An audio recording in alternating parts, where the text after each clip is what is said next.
सुप्रभात विद्यार्थियों, बाल मंदिर के इस YouTube चैनल पर मैं स्वरूप सिंह आपका हार्दिक अभिनंदन करता हूं। कक्षा 12वीं के अनुबंध अधिनियम 1872 को हम लगातार पढ़ रहे थे और गत वीडियो के अंदर भी हमने अनुबंध की कुछ शब्दावलियों को पढ़ा और मैंने आपको बताया था कि अनुबंध शब्दावली के 3-4 वीडियो आएंगे और इस वीडियो के बाद 1-2 वीडियो और बन सकते हैं। फिर अनुबंध का चैप्टर ये समाप्त हो जाएगा। फिर अनुबंध के प्रावधान, बहुत ही महत्वपूर्ण प्रावधान है, किस प्रकार अनुबंध को किया जाता है, जो हमने चीजें पढ़ी उनको उदाहरण सहित जानेंगे और भी अच्छे उदाहरण आपके सामने मैं प्रस्तुत करूंगा। विद्यार्थियों, अनुबंध अधिनियम की शब्दावलियों में हम आज 19वें शब्दावली पर पहुंचे हैं, स्थानापन्न प्रस्ताव। गौर करें विद्यार्थियों, आज 5, 6, 7, 8 मैं शब्दावलियां लूंगा। स्थानापन्न प्रस्ताव। विद्यार्थियों, स्थानापन्न प्रस्ताव की अगर हम बात करें तो ये स्थानापन्न प्रस्ताव से पहले मैं आपको एक बार बता दूं, स्थानापन्न से क्या तात्पर्य है। स्थानापन्न, जैसे अगर मैं बात कहूं, ये चाय है, चाय के भाव जो है महंगे हो जाते हैं तो लोग चाय को छोड़कर कॉफी पर आ जाते हैं। ये मतलब कि एक वस्तु की स्थानापन्न वस्तु क्या है, चाय की स्थानापन्न वस्तु क्या है, कॉफी है। जैसे इस वस्तु को छोड़कर सीधा आदमी किस पर आ गया, कॉफी पर आ गया। एक वस्तु को अपन ना अपना सके तो दूसरी वस्तु को अपना लेना, उसके परिप्रेक्ष्य में यानी कि आत्म समायोजन कर लेना, वो स्थानापन्न कहलाता है। ये सिर्फ एक उदाहरण दिया है, उसी उदाहरण पर हम एक प्रस्ताव के बारे में बात करेंगे। स्थानापन्न प्रस्ताव, जब किसी प्रस्ताव की स्वीकृति प्रस्ताव की शर्तों से हटकर की जाती है। हम कोई प्रस्ताव देते हैं, हम किसी के सामने प्रस्ताव रखते हैं, अब उस प्रस्ताव की स्वीकृति, उस प्रस्ताव की जो शर्तें होती है उससे हटकर की जाती है। जैसे कि हमने चाय के प्रति हमारा रुझान था, मगर हमने चाय को छोड़ कर चाय के भाव में बढ़ोतरी होने के कारण हम कॉफी की ओर चलेंगे। उसी प्रकार जब किसी प्रस्ताव की स्वीकृति प्रस्ताव की शर्तों से हटकर की जाती है, जो भी प्रस्ताव की स्वीकृति दी जा रही है वो प्रस्ताव की शर्तों से हटकर दी जाती है, तो उस स्वीकृति को स्वीकृति नहीं बल्कि स्थानापन्न प्रस्ताव कहते हैं। वो एक स्वीकृति नहीं होगी।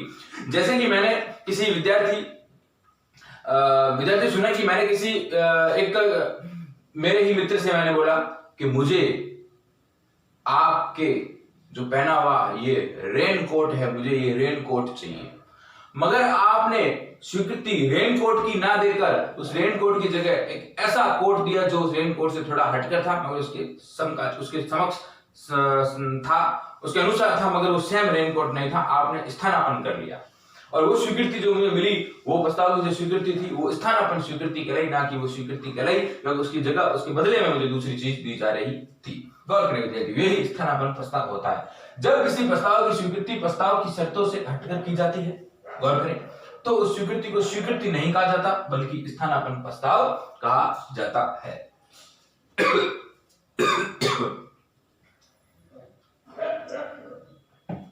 विद्यार्थियों, स्वीकृति हमेशा स्वतंत्र होनी चाहिए और उस स्वतंत्र स्वीकृति को देने के बाद ही ठहराव वास्तव में कानून के द्वारा प्रवर्तनीय होते हैं।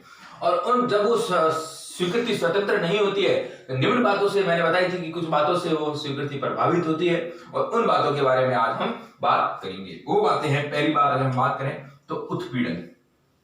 उत्पीड़न नाम से ही किसी को उत्पीड़ा देना, किसी को दर्द देना, किसी को परेशान करना, ये उत्पीड़न से आते हैं और इसके अधिनियम के बारे में भी मैं आगे बात करूंगा कि ये कैसे स्वीकृति को प्रभावित करते हैं। गौर करें, उत्पीड़न किसी से ठहराव करना, किसी को दर्द पूर्वक, किसी के साथ बुरा व्यवहार कर हम किसी से कोई भी स्वीकृति एक्सेप्ट करवाते हैं, स्वीकृति लेते हैं, तो वो एक उत्पीड़न के द्वारा एक ठहराव होता है जो ठहराव नहीं माना जाता, या किसी को धमकी देना। गौर करें, किसी व्यक्ति के साथ ठहराव करने के उद्देश्य से कोई ऐसा कार्य करना या करने की धमकी देना जो भारतीय दंड विधान के द्वारा वर्जित हो। हम किसी व्यक्ति के साथ कोई ठहराव करने जा रहे हैं, किसी के सामने जो प्रस्ताव रख रहे हैं, अब वो प्रस्ताव से जो स्वीकृति हमें जो मिल रही है उस सामने वाले की स्वतंत्र स्वीकृति नहीं होती है, मगर उसे डराकर या फिर धमकाकर जो भारतीय दंड के विधान के से वर्जित है उस प्रकार से हम स्वीकृति ले रहे हैं।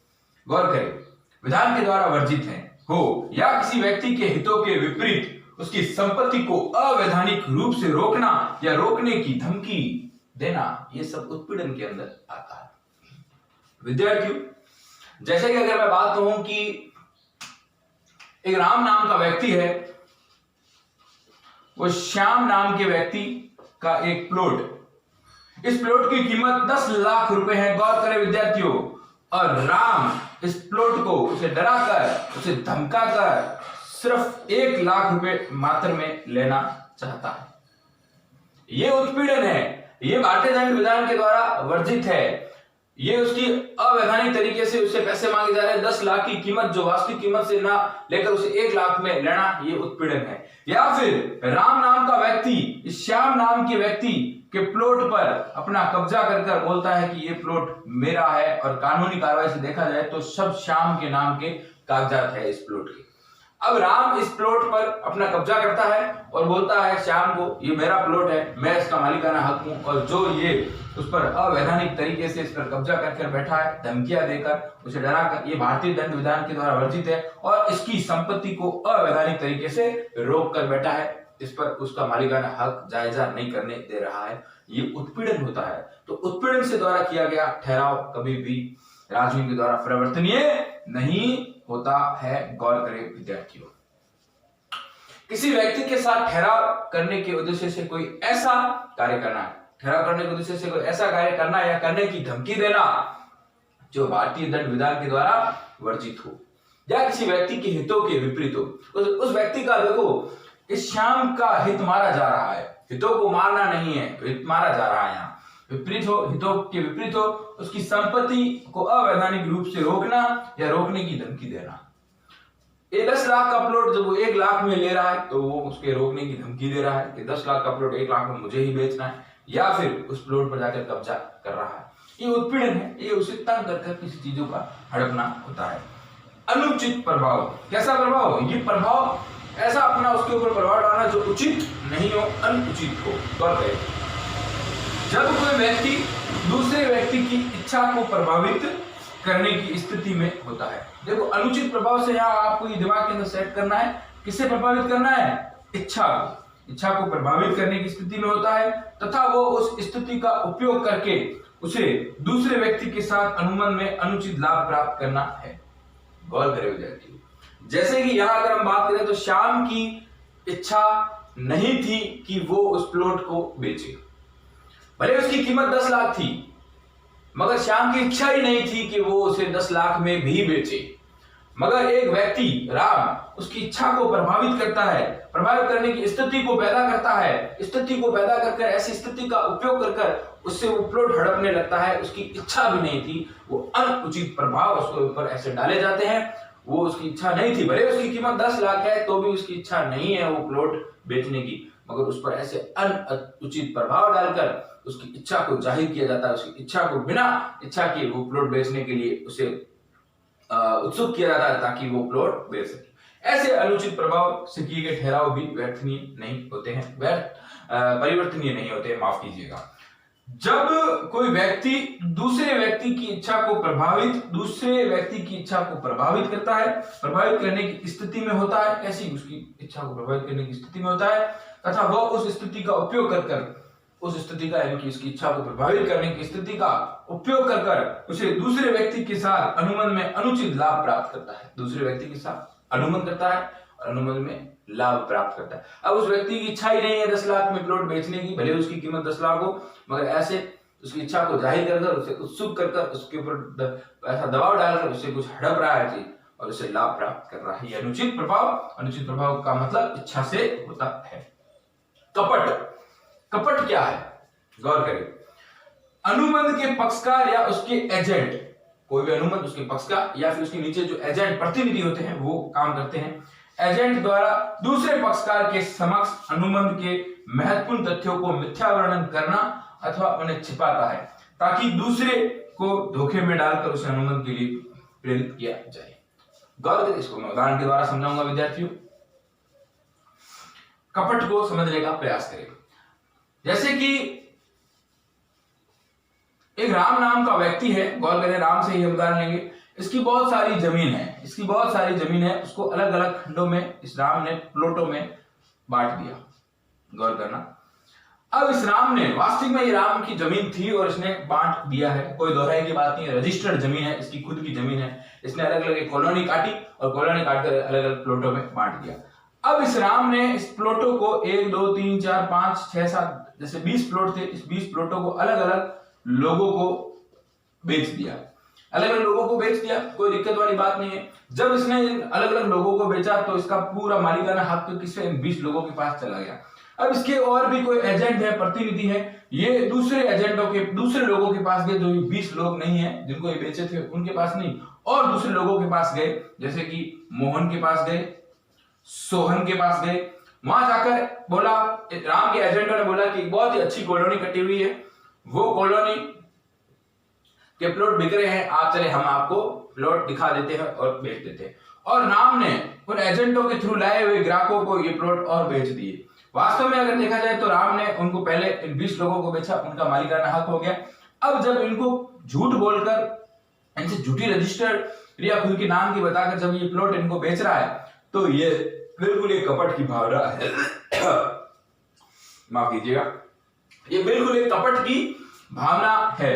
राम ने अपने प्लॉटों को बेच दिया था 20 लोगों को, तो 20 लोगों का मालिकाना हक हो गया था, राम का पूरा हक 20 लोगों के पास चला गया। अब राम के कुछ एजेंट गए, जो ब्रोकर होते हैं, दलाल होते हैं, वो गए और उन्होंने मोहन और सोहन को भी सेम प्लॉट दिखाए और राम से वापस रजिस्टर करवा दिए। एक ही चीज को 2 बार बेच ली, उनसे धोखा किया, उनसे कपट किया, उनको महत्वपूर्ण तथ्य थे वो छुपाए, मिथ्या वर्णन कर कुछ चीजें जो बेची, धोखा डालकर अनुमन के लिए उन्हें प्रेरित किया, तो ये एक कपट कहलाता है। गौर करें विद्यार्थियों, अनुमन के पक्षकार या उसके एजेंट द्वारा दूसरे पक्षकार के समक्ष अनुमन के महत्वपूर्ण तथ्यों को या फिर मिथ्या वर्णन करना, महत्वपूर्ण तथ्यों को छुपाना, तथ्यों को मिथ्या वर्णन करना अथवा उन्हें छिपाना, मिथ्या वर्णन झूठ बोलना, छिपाना, छिपाना आप समझते हैं, ताकि दूसरों को धोखा में डालकर उस अनुमन के लिए प्रेरित किया जाए, कपट कहलाता है। आगे की गौर करें विद्यार्थियों, हर एक शब्दावली को एग्जाम्पल से समझाने का प्रयास कर रहा हूं ताकि आपकी कोई दिक्कत ना आए और आपके दिमाग के अंदर ये सेट हो जाए। जब हम विद्यार्थी उदाहरण से समझते हैं तो कई चीजें हमारी कंसेप्ट क्लियर हो जाता है। प्रतिफल, आपने सुना ही है प्रतिफल के बारे में। कभी भी कोई भी चीज हम जब ठहराव करते हैं, जब प्रस्ताव रखते हैं और स्वीकृति मिलती है, तो एक दूसरे का आदान प्रदान प्रतिफल के रूप में होना चाहिए और वैधानिक प्रतिफल होना चाहिए। यह वह मूल्य है जो अनुबंध का एक पक्षकार दूसरे पक्षकार को वचन यानी ठहराव करने के दौरान वचन या कार्य के बदले चुकाता है। और प्रतिफल का सैद्धांतिक नियम भी है, कुछ के बदले कुछ होना जरूरी है, प्रतिफल के बिना वो ठहराव नहीं कहलाएगा। जब एक पक्षकार दूसरे पक्षकार के सामने वचन करता है, जब या ठहराव करता है, तब जैसे एक पक्षकार ने दूसरे पक्षकार से उसकी गाड़ी लेने का वचन किया, दूसरा पक्षकार ने उसे स्वीकृति दे दी और स्वीकृति देने के बाद एक पक्षकार उस गाड़ी का मूल्य चुकाएगा और वो जो मूल्य होता है वो प्रतिफल के रूप में होता है, बदले में चुकाता है। यह वह मूल्य है जो अनुबंध का एक पक्षकार दूसरे पक्षकार को वचन या कार्य के बदले चुकाता है, या वचन जो देता है उसके बदले या फिर कार्य के बदले चुकाता है। कुछ गारंटियों को हम पढ़ेंगे। ये चालू गारंटी है जो सौदा या व्यवहारों की एक श्रृंखला तक विस्तृत होती है। जब तक सौदा होता है या व्यवहार होता है उस श्रृंखला तक ये चलती है, विस्तृत होती है। देखो विद्यार्थियों, गारंटी से क्या तात्पर्य है?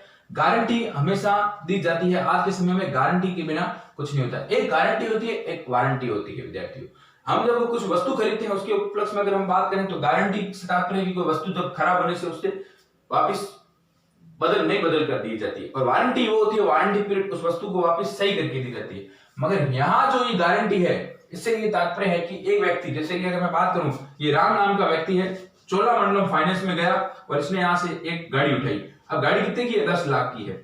अब इसने गाड़ी उठाई, मगर चोलामंडलम वाला कहता है कि आप किसी ऐसे एक व्यक्ति को लेके आओ जो गारंटी प्रदान करता है कि आप सही हैं और आप किस्तें भर लेंगे, क्योंकि गाड़ी 10 लाख में पूरी तो उठाई नहीं जाती है। राम 1 लाख पहले एक डाउन पेमेंट जिसे बोलते हैं कि 1 लाख शुरू से लेगा, फिर उसकी जो किस्त आएगी। तो श्याम नाम का व्यक्ति आया, उसने एक गारंटी प्रदान की कि वास्तव में राम नाम का आदमी अच्छा है और ये किस्तें भरता रहेगा। तो इस चोलामंडलम बड़ी फाइनेंस कंपनी ने श्याम की गारंटी पर राम को गाड़ी दे दी। अब जब राम किस्तें नहीं भरेगा तो ये श्याम इसका पूरा हकदार होगा कि आपने गारंटी दी थी तो अब आप इसका भुगतान करें या फिर आप उससे पैसे लेके आए। तो इस प्रकार की गारंटियां भी होती है अनुबंध के अंदर। तो चालू गारंटी जो सौदा या व्यवहार की एक श्रृंखला तक विस्तृत होती है। कोई भी जब सौदा होता है या फिर व्यवहार होता है उसकी एक श्रृंखला यानी कि सीरीज तक वो गारंटी चलती रहती है। चालू एक करंट है, वो गारंटी वहां तक चलती रहती है। विशिष्ट या साधारण गारंटी, जब किसी विशिष्ट ऋण या सौदे के लिए गारंटी दी जाती है। ये मैंने जो आपको उदाहरण दिया विद्यार्थियों, जैसे कि एक राम नाम का व्यक्ति चोलामंडलम फाइनेंस से कोई विशिष्ट ऋण के आधार पर कोई गाड़ी ले रहा है। अब 10 लाख की कीमत है, उसकी आगे किस्त आ रही है 25-25 हजार की। तो चोलामंडलम फाइनेंस कहता है किसी की गारंटी ले और ये व्यक्ति श्याम नाम का व्यक्ति राम नाम की की गारंटी देता है कि राम नाम का व्यक्ति सही है, क्योंकि श्याम भी पहले इसका ग्राहक था और उसने सही ढंग से किस्तें भरी थी। इसकी भी सिविल, इसकी भी गुडविल अच्छी है और इस गुडविल के आधार पर इसकी गुडविल देता है और ये गारंटी चलती रहती है। ये विशिष्ट साधारण गारंटी होती है। जब हम कोई बैंक में लोन भी लेने जाते हैं तो अभी विशिष्ट गारंटी दी जाती है और उस लोन लेने के उपलक्ष्य में हमें मकान का पट्टा गिरवी रखना होता है और वो हमारी गारंटी होती है विद्यार्थियों। और एक दो तीन पक्षकार को हम गारंटी के रूप में भी लेके जाते हैं। एक सरकारी कर्मचारी किसी की गारंटी देता है तो लोन जल्दी मिल जाता है। ये सब गारंटियां होती है। देखो विद्यार्थियों, निषेध आज्ञा, निषेध आज्ञा होती है ना, ये ऐसी आज्ञा होती है जो कानून के द्वारा दी जाती है। कानून के द्वारा आज्ञा ही दी जाती है कि कोई जो कार्य हो रहा है उस पर रोक लगा दो। देखो इंग्लिश में अगर हम बात करें तो स्टे बोलते हैं, स्टे यानी रुक जाना। जैसे कि अगर मैं बात कहूं, एग्जांपल समझे, राम और श्याम दोनों भाई है, इनके पास एक मकान है, ये दोनों एक मकान में रह रहे हैं। राम बोलता है कि जो ऊपर वाला मकान है ये मेरा है, कागजों के अंदर लिखा हुआ है कि ऊपर वाला मकान मेरा है। श्याम बोलता है कि नहीं, ये ऊपर वाला मकान मेरा है, और श्याम ने जोर जबरदस्ती इस मकान पर ऊपर कार्य कराना प्रारंभ कर दिया। और राम ने क्या किया, कोर्ट में जाकर इसकी शरण ली, कोर्ट में जाकर शरण ली और अपने कागज बताए कि ऊपर वाला मकान मेरा है और श्याम इस पर मकान बना रहा है। कोर्ट ने आदेश दिए कि इस मकान पर आप मकान नहीं बना सकते क्योंकि ये कागजों में राम के नाम का है, और कोर्ट ने स्टे लगा दिया। स्टे, अब जो आप कार्य कर रहे हो, जहां तक कर रहे हो वो रोक दो। अब श्याम ने जो कार्य करा है वो कार्य वहीं रुक जाएगा, स्टे हो जाएगा। अपन इंग्लिश में बोलते स्टे यानी रुकना, वहीं रुक जाएगा। तो ये न्यायालय के द्वारा ऐसे आदेश प्रेषित किए जाते हैं जिससे वो कार्य रुक जाता है, उसे स्टे कहा जाता है। फिर सुनवाई के बाद जो भी फैसला आता है उसके बाद वो स्टे हट जाता है। और उस स्टे के दौरान, उस निषेध आज्ञा के दौरान हम कोई किसी का कार्य नहीं कर सकते। न्यायालय का वह आदेश जो अनुबंध की शर्तों के विरुद्ध कार्य करने पर लगाया जाता है, जैसे अनुबंध की शर्तों के कार्य करने के विरुद्ध जो लगाया जाता है वो एक निषेध आज्ञा होता है, उदाहरण के द्वारा जो मैंने समझाया। अब अनुबंध में हम समझते हैं, दो भागीदार है, एक सीता और एक गीता। इन दोनों ने किसी कार्य को करने के लिए बोला। अब ये कोई एक पुल बना रहे हैं, एक बड़ा पुल बना रहे हैं। पुल बनाते बनाते इनके बीच में आपस में विरोध हो गया और ये लड़ने लग गए, इनके पैसे में बंटवारा नहीं होने पाया। अब सीता कोर्ट की शरण में गई और सीता ने बोला कि इस पुल के निर्माण में 80% मेरी भागीदारी है और 20% गीता की भागीदारी है, मगर गीता मेरे से लड़ रही है, वो कह रही है कि मुझे 80% भागीदारी दी जाए। और सीता ने कोर्ट में जाकर इस पुल निर्माण पर स्टे लगा दिया।